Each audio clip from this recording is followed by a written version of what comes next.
भी वो हमें अपने वचन सुनाएंगे। आदरणीय श्री व्यास जी।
सत्संग में विराजमान पूज्य महाराज श्री के चरणों में नमन। सत्संग में उपस्थित मेरे परम आदरणीय आश्रम की सेवा में नित्य संलग्न श्री रमेश भाई ठाकुर जी,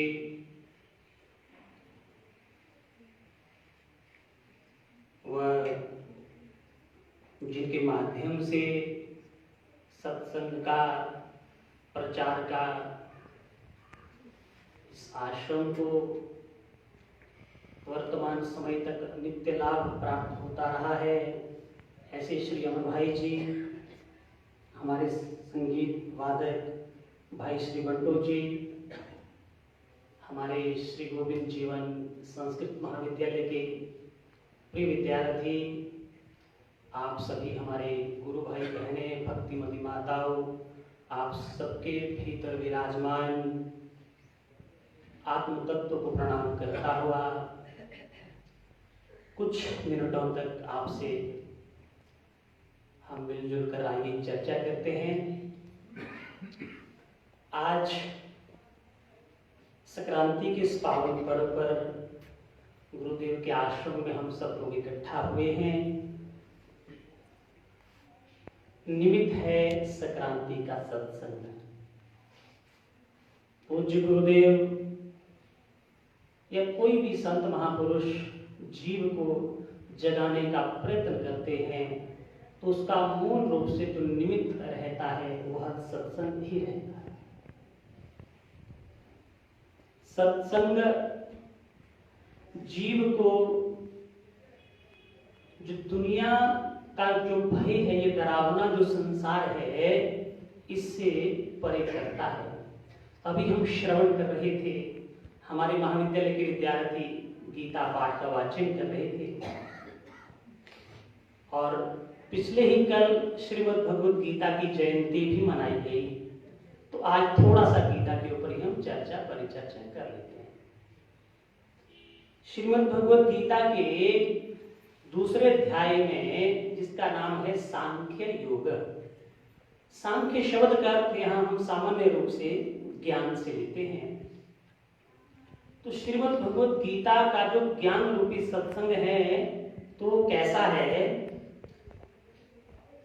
तो वहां पर भगवान कह रहे हैं शरीर को निमित्त बता करके वासांसि जीर्णानि यथा विहाय नवानि गृह्णाति नरोपराणि तथैव शरीराणि विहाय जीर्णानि अन्यानि संयाति नवानि देहि। देखिए, हम लोगों के साथ ये बड़ी विडंबना है। कुछ वर्ष पुराना हमारा टीवी होता है तो हम बदल देते, कुछ वर्ष पुरानी हमारी गाड़ी होती तो नई की लालसा, कुछ वर्ष पुराना हमारा मकान होता तो लालसा नई की। ऐसी ना जाने कितनी चीजें जो पुरानी हो जाती हैं तो हमें हमारे मन में जो कामना होती है वो नए की प्रति होती है। लेकिन प्यारे भगवत प्रेमियों, ये शरीर जो दिन प्रतिदिन हमारा पुराना होता जा रहा है, कभी हमारी ऐसी लालसा भी कि ये शरीर जो परमात्मा ने हमें दिया है ये इतना पुराना हो रहा है, सबका पुराना हो रहा है। पहले सुबह का सूरज हंसते देखा, दोपहर की मस्त जवानी, शाम आई तो बुढ़ापा रोते देखा, रात को खत्म कहानी। पहले बच्चे हैं हम सब, फिर युवा हुए, फिर बुजुर्ग होंगे। भगवान यहाँ कह रहे हैं कि वासांसि जीर्णानि, कि जिस तरह से हम लोग पुराने वस्त्रों को छोड़ देते हैं और नए वस्त्र धारण करते हैं, यथा विहाय छोड़ देते हैं, अन्यानि संयाति नवानि देहि, तो ठीक उसी तरह से ये जो शरीर है ये परमात्मा ने कृपा करके मनुष्य शरीर दिया है। रामचरितमानस में बाबा तुलसी कहते बड़े भाग मानुष तन पावा, सुर दुर्लभ सद ग्रंथ ही गावा। तो बड़ी मुश्किल से, बड़े पुण्य से ये मनुष्य शरीर मिला है। और तो कहा तो ये मनुष्य शरीर जो है जिस तरह से पुराने वस्त्र हम छोड़ देते हैं, नए ग्रहण कर लेते हैं, ये ठीक उसी तरह से है। बाकी चीजें हम सब नहीं चाहते हैं, लेकिन कहीं ना कहीं यहाँ थोड़ा सा भी अगर हमें दुख लगता है, दर्द होती है तो हमें बहुत डर लगता है। भोगे रोग भयम कुले च्युति भयम वित्ते नृपालाद भयम। तो डर क्यों लगता है? तो कहा इस दुनिया में, इस संसार में डर के सिवा और कुछ भी नहीं है। तो कहा भोग, यानी पांचों इंद्रियों के माध्यम से जो हम संसार को देखते हैं, संसार के रस का स्वाद लेते हैं या किसी अच्छी चीज का स्वाद लेते हैं, तो कहा उसमें बहुत ज्यादा ले लेंगे स्वाद तो उससे रोग होगा। भोगे रोग भयम कुले च्युति भयम, बहुत अच्छा कुल है, तो यदि उस कुल में कोई एक नकारा आदमी निकल गया तो कहेंगे इतना अच्छा कुल था और ये देखो क्या कर दिया। वित्ते नृपालाद भयम, और बहुत सारा पैसा कमा लिया नंबर 2 से, धृतराष्ट्र था ना, उसकी तरह बन जाते हम। धृतराष्ट्र का क्या मानना था? धृतराष्ट्र कहता था कि सारे राष्ट्र की संपत्ति मेरी है, दुर्योधन मेरा लड़का है तो सब दुर्योधन का है। तो वहां भी डर हो गया क्योंकि इनकम टैक्स वाले रेट मारेंगे। कहा भोगे रोग भयम कुले च्युति भयम वित्ते नृपालाद भयम मौने दैन्य भयम, और बहुत ज्यादा शांत बनेंगे, चुप रहेंगे बिल्कुल, तो लोग बोलेंगे बेचारा है ये।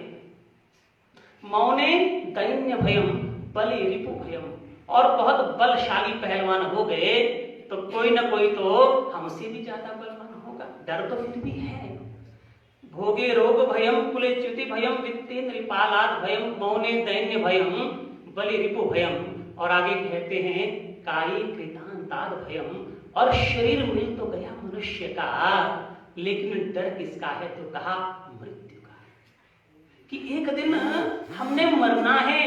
सारी चीजें हम बदल रहे हैं पर ये चीज हम बदलना चाहते नहीं, जबरदस्ती हमारा प्रारब्ध, थोड़ा सा 1 मिनट में प्रारब्ध को भी समझने की चेष्टा करते हैं। हम बहुत बार श्रवण करते हैं सतगुरु महाराज जी के श्रीमुख से, कभी सुना था याद आ गया।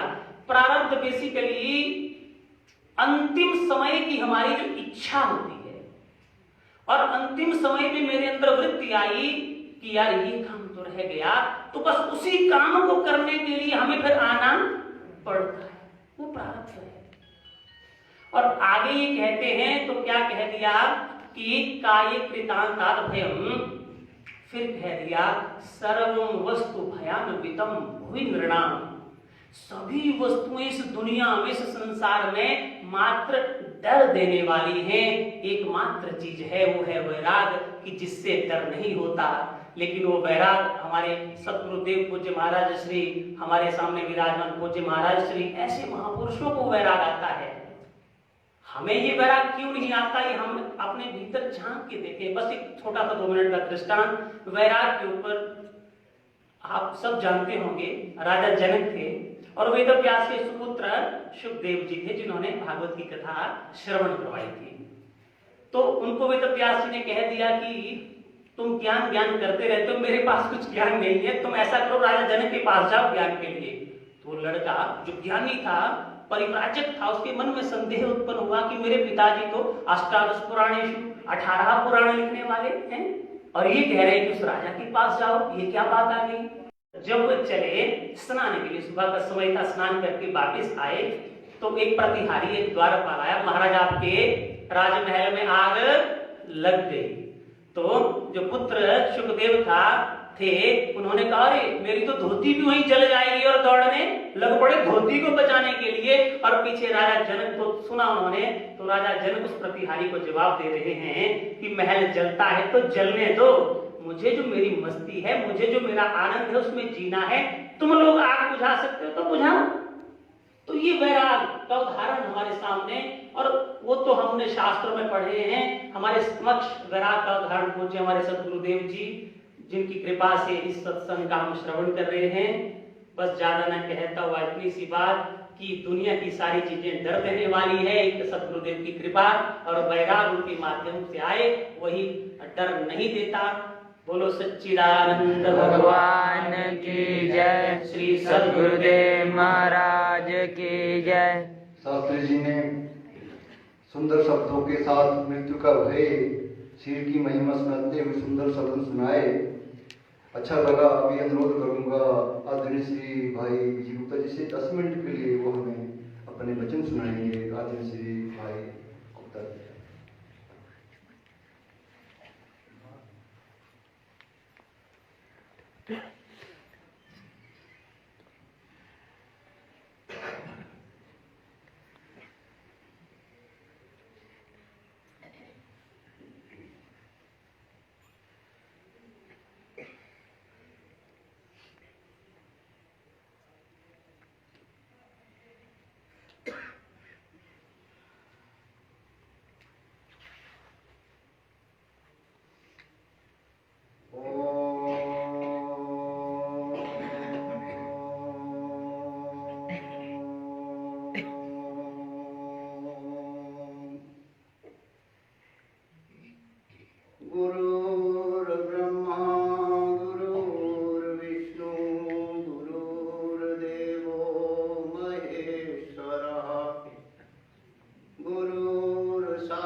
परम पूजनीय, प्रातः स्मरणीय, वंदनीय श्री स्वामी जी महाराज के चरणों में कोटि कोटि नमन, वंदन।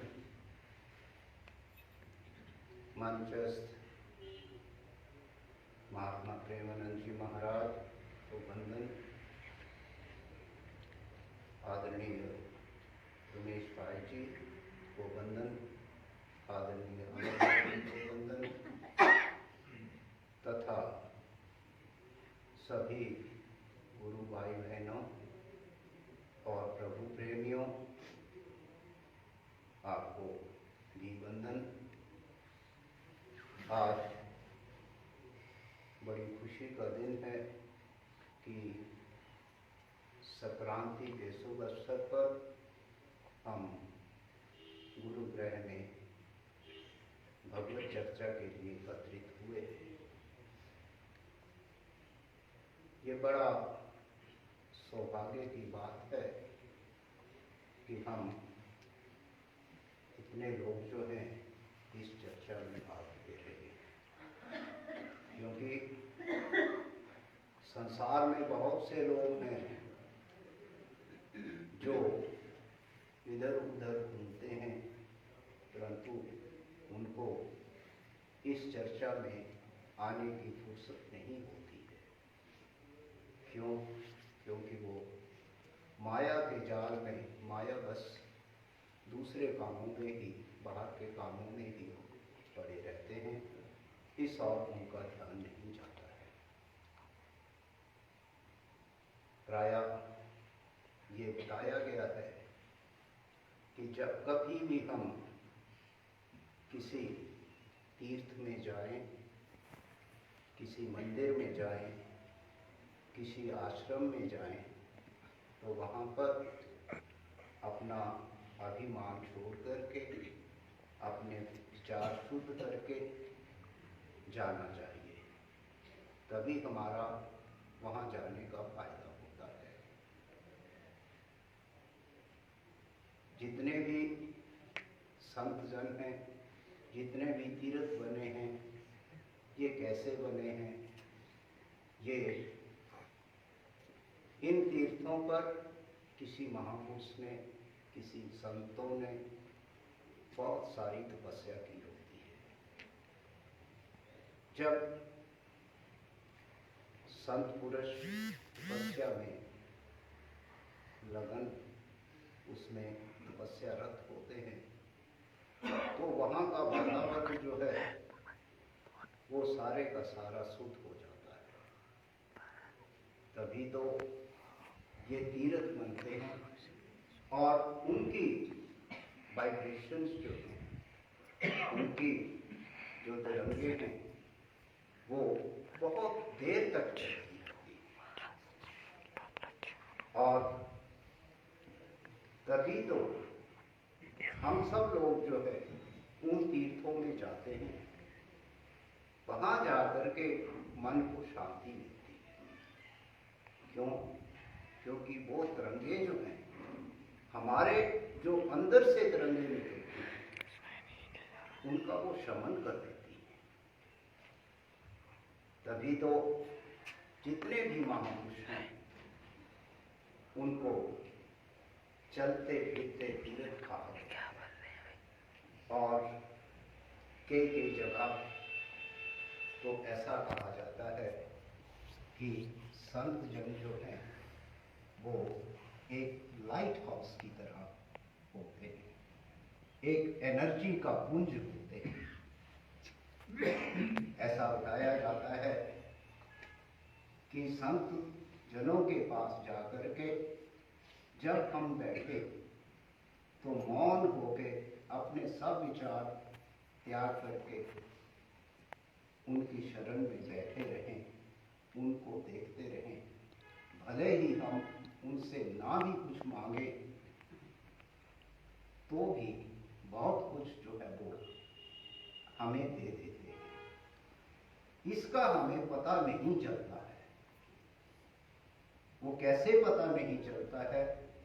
क्योंकि हम जानते हैं कि जितनी चीज़ें, जो चीज़ भी हम खाते हैं, जितनी चीज़ें हम खाते हैं, वो सारी की सारी जो है वो एनर्जी में कन्वर्ट हो जाती है। और वो एनर्जी जो है हमारे अंदर ही समाहित होती है। उसकी वजह से ही हम दुनिया का कोई भी काम जो है वो करते हैं। ऐसा देखा गया है संसार में कि जो मैटर है उसकी 3 स्टेट्स होती हैं। एक ठोस होता है, दूसरा द्रव होता है और तीसरा गैस होती है।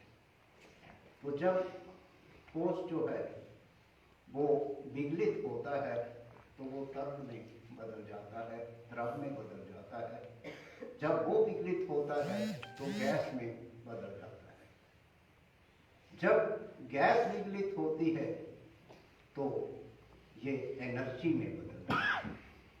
और जो एनर्जी है वो किस रूप में है?